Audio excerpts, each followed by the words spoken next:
Hey everybody, today I bring you a look at the New Challengers, or New Challengers #1, The New Age of Heroes, from that line. And yeah, this book kind of fell underneath the cracks for me. I was looking forward to it, and then it came out, and I didn't realize it came out. So now I'm playing catch up with it because it's a few weeks old. But I've been wanting to read this book because I'm a big Challengers: The Unknown fan. I've always liked them ever since the old Silver Age stories. I always thought they were an interesting concept, kind of like I always like the idea of a very old school Avenger feel. Like I like stuff like Johnny Quest and Challenges the Unknown, just stuff where you have a small ensemble of people with different skill sets going and doing fighting against the odds, fighting crazy monsters and stuff. I enjoy that. So I was hoping I would enjoy this book, and I gotta say I actually did enjoy it.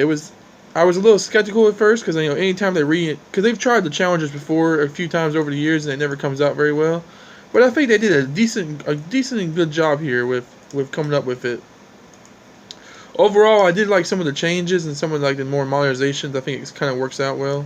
It reminded me a lot of the Suicide Squad, just in the idea that the team members don't really have a choice in what they're doing, and there's a serious consequences if they don't do the mission, which I thought was kind of interesting, a kind of interesting take on it.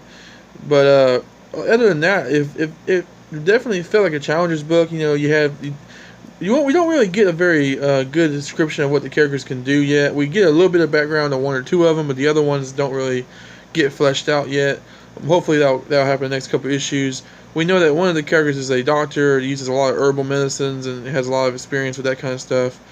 We know that another one seems to be like a big, tough bruiser guy, and there seems to be another person that's more of a tech guy. A little bit more not as much of a fighter.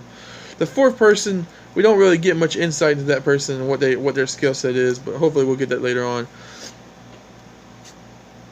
For those not familiar with the basic concept of the Challengers and the Unknown, is that they are a team of people, usually each with a unique skill set, and then they also are people. They're all people that share one major thing in common, that they had a death-defying experience where they should have died, and they're living on borrowed time essentially, where they decide to use their borrowed time to help people and save the day.